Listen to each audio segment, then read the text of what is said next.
Alentong na desisyon ng Pangulo kaya walang final sa usapin ng ICC. Attorney Roque at Guevara nagsagutan. Siyempre, itong balitang ito ay nagmula kay Showbiz Chikadoro. At siyempre, itong inyong lingkod na si VT na magbibigay ng reaksyon at komento dito sa balitang ating mapapanood na hatid sa atin ni Showbiz Chikadoro. So, wag na natin pagtagalin at sabay-sabay na nating panoorin ang laman ng video na hatid sa atin ni Showbiz Chikadoro at bibigyan natin ng reaksyon ng balitang ito. Pasok! Idineklara ni Solicitor General Menardo Guevara noong Huwebes na hindi ipapatupad ng Philippine National Police at anumang ahensyang nagpapatupad ng batas sa bansa ang arrest warrant na maaaring ilabas ng International Criminal Court. Ang PNP at iba pang alagad ng batas ang tanging mga taong autorisadong magsilbi ng mga warrant of arrest sa teritoryo ng Pilipinas, aniya. Ipinunto ito ni Guevara matapos ideklara ng PNP na hindi ito susunod sa arrest orders ng ICC.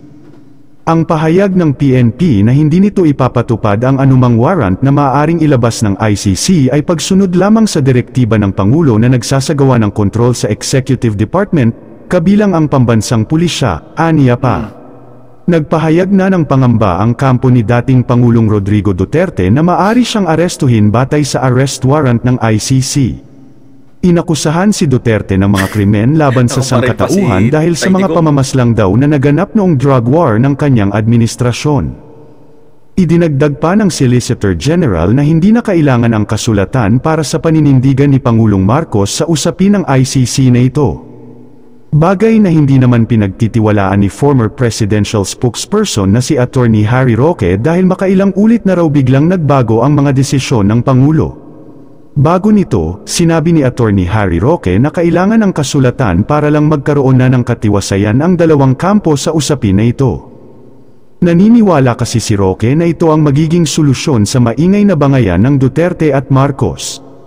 Kasabay na ang sagutan din ng mga taga-suporta nila na nagre-resulta sa pagkakahati-hati ng mga Pilipino. Ayon kay Roque, madali naman umano gawin ang sulat na hinihiling ng kanilang kampo kay PBBM, para lang patunayan na hindi siya babalentong na naman sa kanyang mga sinasabi. Sa video na ginawa ng abogado, inisa-isa muli nito ang mga pangyayari na kung saan biglang nagbago sa programa ng Pangulo. Panuorin ang full video para sa iba pang detalye na magsisimula naman pagkatapos ng maiksing intro. So dito, ang sinasabi, kailangan maglabas ng sulat, kumbaga katibayan, pruweba. Kasi kung sinasabi lang, is maaaring magbago kung in-announce mo lang. Pero mas maganda yung merong katibayan talaga, na nakasaado, may pirma, may ano talaga, na hindi pinapayagan ng ICC dito para matapos na yung ganyang usapin. Kasi baka mamaya meron na namang mga alitap-tap sa mga gilid-gilid na magsulsul na naman kay PBBM. Biglang magbago na naman yung isip niya. Ayun ang kinaano ni Attorney Harry Roque. Showbiz Chikadoro.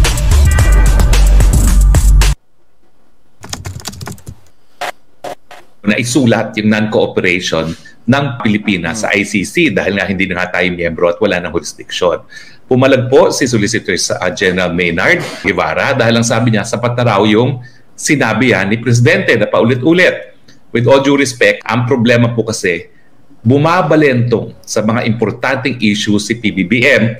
Kaya kung kayo naman ay nasa panig ng Duterte o mga Duterte mismo, talagang parang hindi importante ang salita. Kinakailangan talaga nakasulat. O, tingnan natin ha. PBBM maintains ICC has no jurisdiction. Nasa palasyo po ako niyan. Sinang-ayunan ni Justice Secretary Remulla. Sabi pa nga niya, hindi namin papapasukin ng mga ICC probers sa Pilipinas. Sabi pa nga niya, aarestuhin niya. Pero 7 months later, anong sinabi ni PBBM?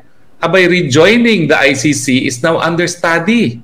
Justice Secretary Remulla, from hindi pa papasukin to papaarestuhin, ayan. At matapos yun, dineklara niya, ICC probers can enter Philippines but must follow legal procedures. O diba, salungat na sulangat, nagtataka pa kayo, bakit dapat isulat? Balento nga po ang problema. Mantakin ninyo, wala kasi ang nangyayari, nagiging pabago-bago eh. Kailangan talaga yung magkakaroon ng isang desisyon.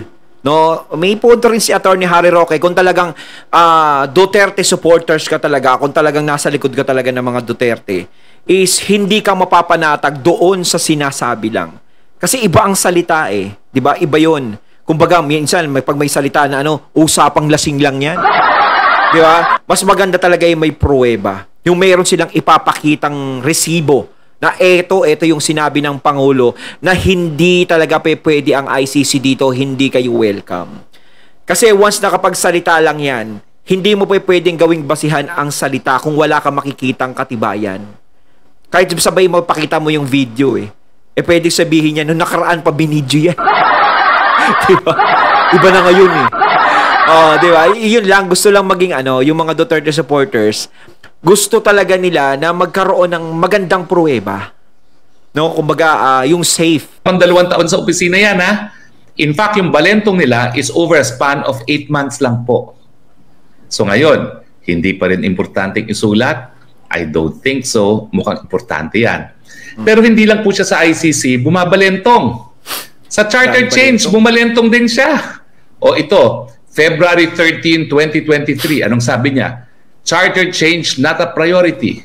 Ang sabi niya, hindi ko kinakailangan baguhin ang economic provisions sa saligang batas para tayo umunlad. At totoo naman po, tayo ngayon sa 2023, ang pangalawang pinakamabilis na maunlad na bansa sa Asia. Susunod lang tayo sa India. Pero nung makalawa lang, anong sinabi niya? PH Constitution remains dynamic, flexible, at kinakailangan baguhin ang economic provisions. Yan po yung kanyang talumpati sa Philippine Constitutional Association. Bilangin nyo isang taon exactly nagbago rin ang kanyang posisyon sa charter change. Hindi ko alam kung yan ay dahil kay Mr. Speaker Martin Romualdez o talagang paninindigan niya yan.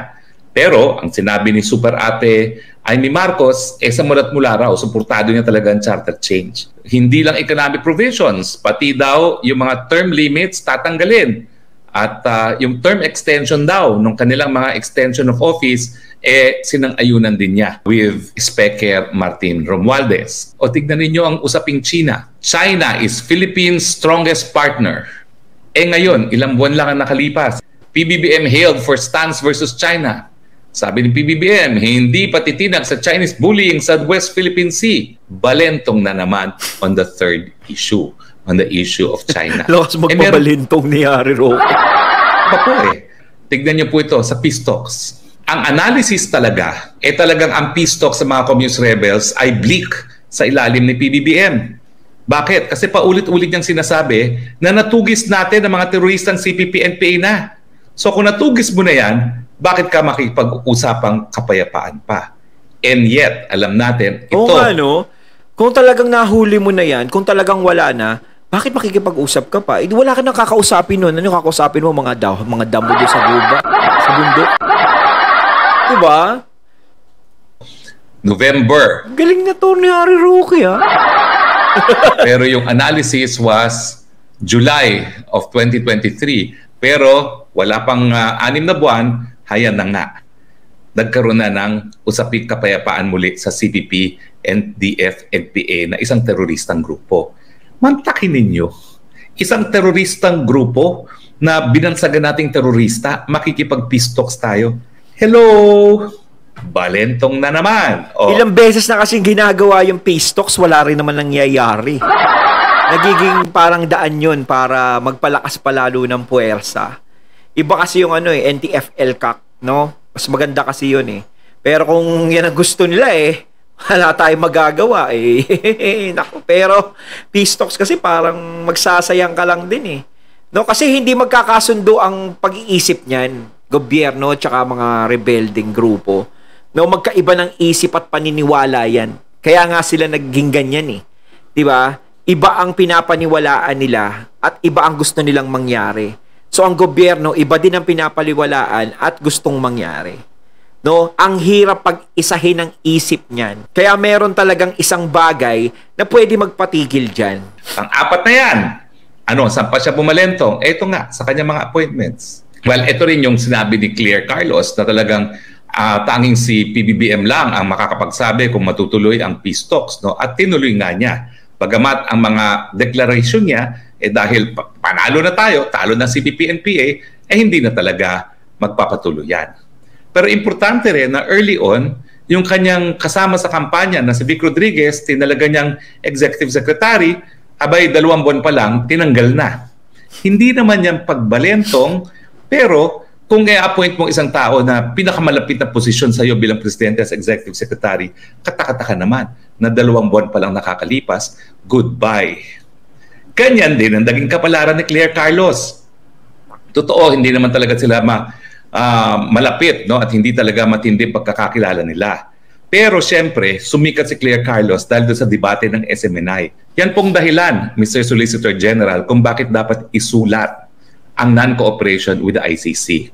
Pag hindi po isinulat, nakita nyo naman kung paano bumalentong si Presidente. Napakaikli ng panahon ng lumilipas, bumabalentong.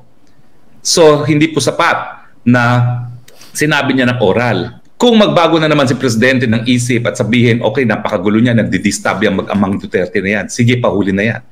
Tatawagan lang niya ang isang kabinete.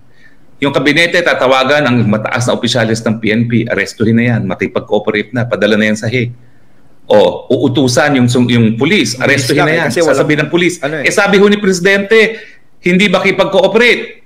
Sasabihin naman ng mataas na opisyalis, nagbago na ang instruction ni Presidente. Yan po mangyayari pag hindi nakasulat. Ayon, at ating natunghayan ng video na nagmula kay Showbiz Chikadoro at syempre si Atty. Harry Roque yun, no?